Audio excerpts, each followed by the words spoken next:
Hi everyone, welcome to my October WIP update. I've made a little bit of progress on some of my pieces. I'm excited to show you today. I think I'm going to start with my Mermaid Lagoon, which is a Satsuma Street pattern. And I'll put a picture of the completed sample up so you can see where we're going with this. And now I'll show you my progress so far. It's got a little bit of cat hair on it.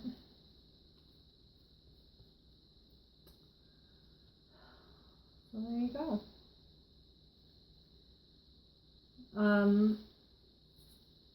I maybe wouldn't have started on the mermaid herself. I think, she's kind of the center of the whole piece. And so I would have liked to have saved her for last, actually. But her tail was right smack in the middle of the pattern, and I like to start in the middle on these types of patterns. So I did her tail, and I didn't want to leave it there undone, so I'm going to complete the mermaid first, and then fill in the seaweed and fish that go behind her after that. So yeah.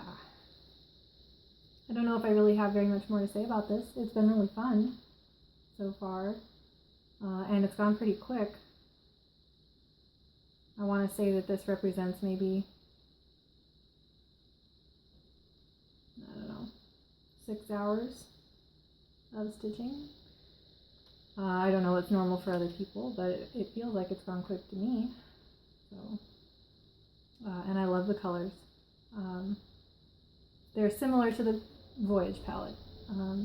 If you watched my earlier videos where I worked on another Satsuma Street pattern called Voyage, which is a boat. And I'm going to hang them together. That's the ultimate idea. I said in another video that I thought Mermaid Lagoon was thinner and longer than Voyage. But I don't think that's the case actually now. I think it's actually just bigger than Voyage. I think it's both wider and longer. Because when I counted it out, the edge of the mermaid's hair is going to come all the way over, like, only 6 or 7 stitches from the very edge of the fabric. I'm cutting it kind of close. I will make it on, but in order to get it framed, or in order for me to do the framing even, I will have to attach some more fabric to the sides here so that I can get it to wrap all the way around the foam core. So Tara C explains how to do that in her videos about framing needlework. I definitely recommend you watch those. So she talks all about what to do if the piece of fabric you stitched on is too small. Too small for the frame, that is, not too small for the needlework. If you cut your fabric too small to fit your needlework on, then you're screwed. That's never a good problem to have. Thankfully, I have not had that problem. Yeah, so that's Mermaid Lagoon progress. I'm not changing any of the colors in Mermaid Lagoon. I like them the way that they are. I like her blue. Okay, my next work in progress is my lace piece. So since I last showed you this, I completely frogged everything I had on here. And maybe you can tell, maybe not, I don't know, that there are holes left over from what was there before. Like, the threads of the fabric are pushed farther apart where there used to be stitches. And that's just part of frogging, I think.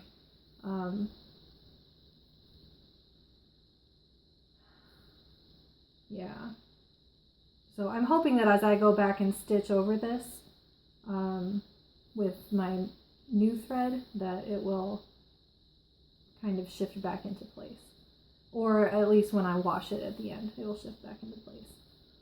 I'm hoping.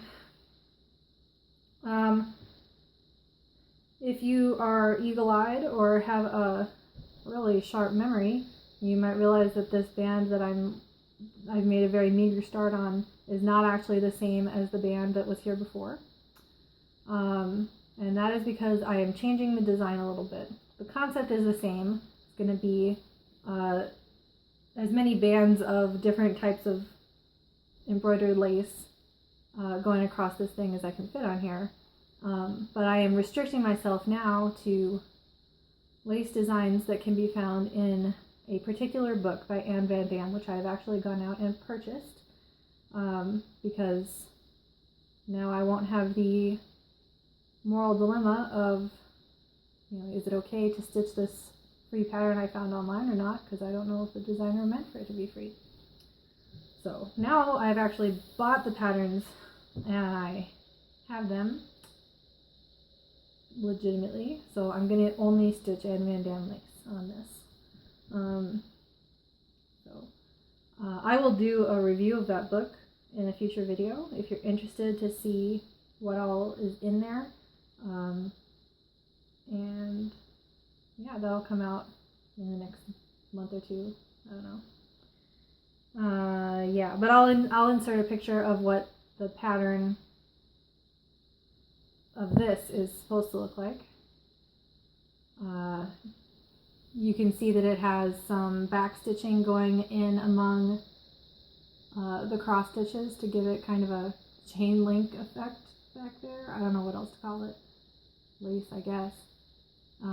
So I've started with doing just the crosses, and I will fill in the back stitching later. So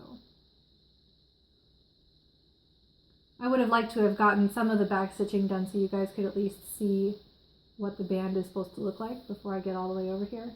But I didn't really get around to doing that. Last night I stitched on Mermaid Lagoon because I was really on a roll there and enjoying myself. So sorry. You're going to have to just imagine what it's going to look like from the picture after I fill it in here. So there you go. That's going to be Lace by Anne Van Dam.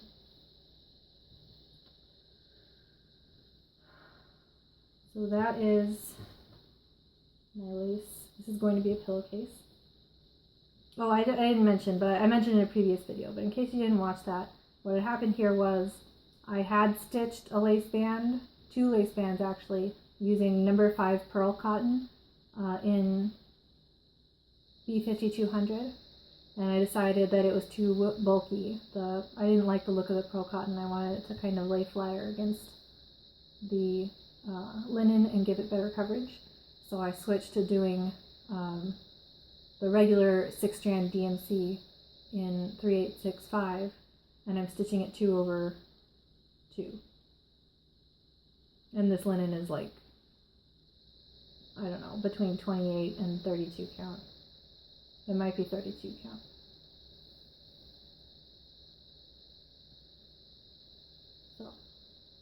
So that's what happened there.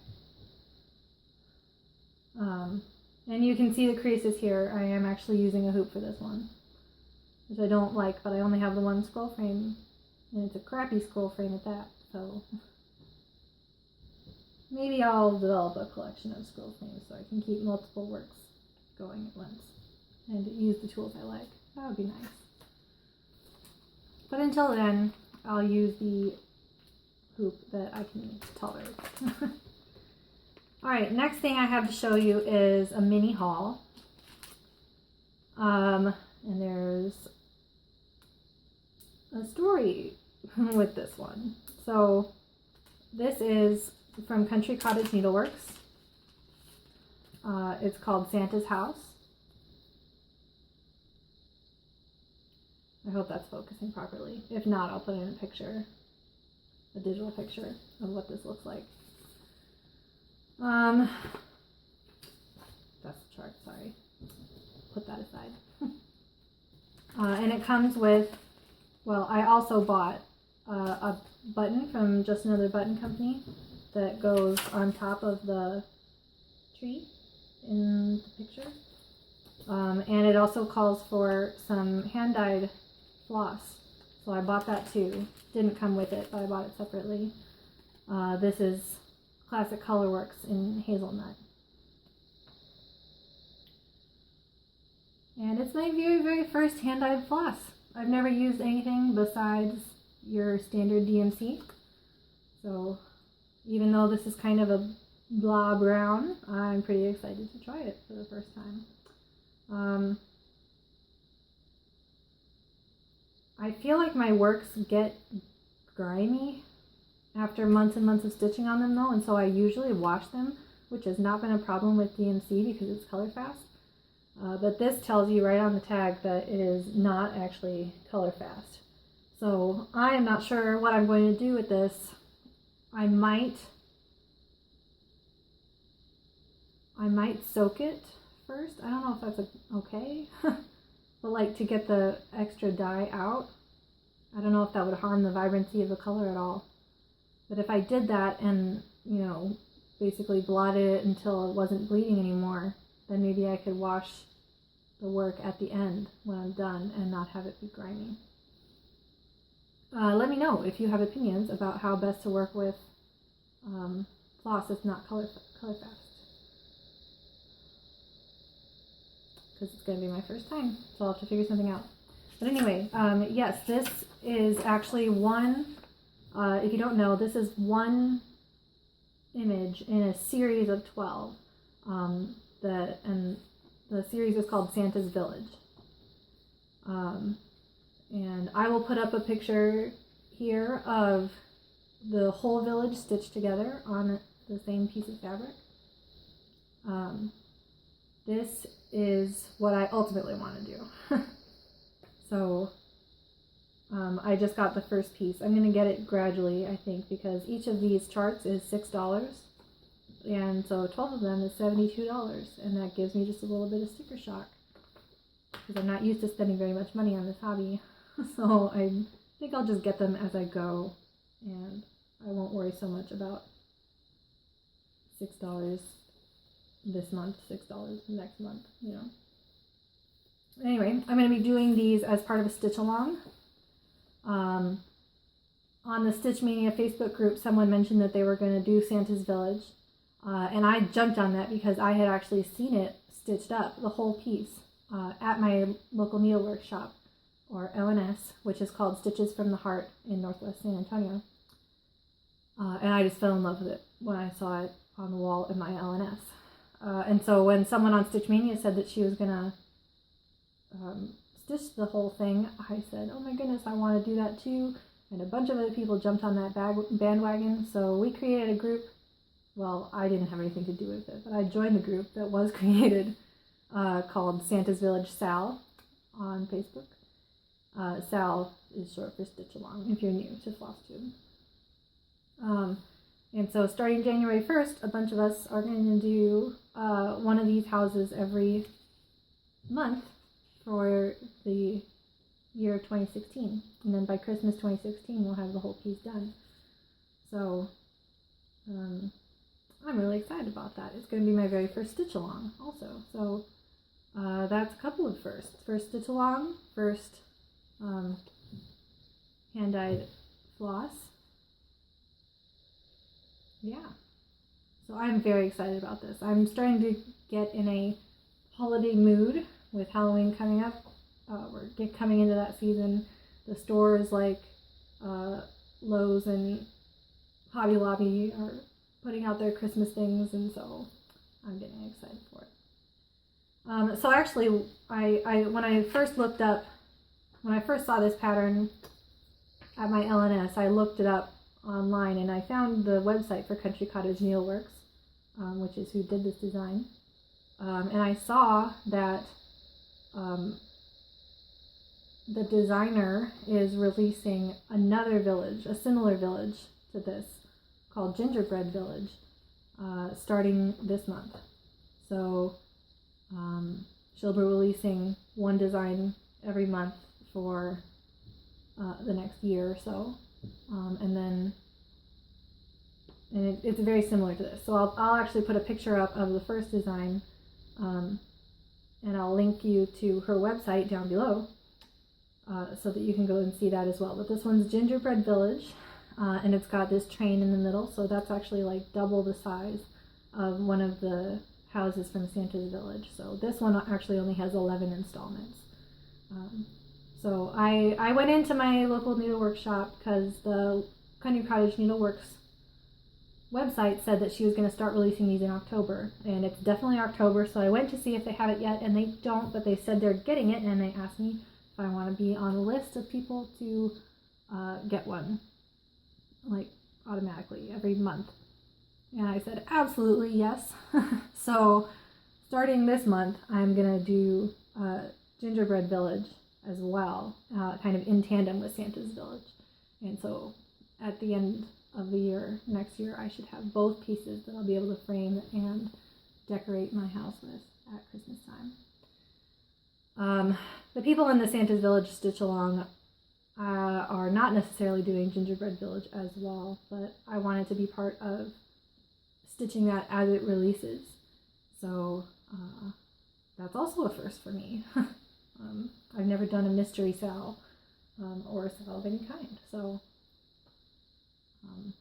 yeah, I'm venturing out into some new things here with my Christmas pieces. I hope that I still enjoy stitching Christmassy stuff in like April and May next year. I don't know how that's going to go. I probably will because they're so cute. Yep, so anyway, kind of a short video today because that's all I had to show you. So I'm going to sign off now, and I wish you all a happy stitchy day. Until next time, bye.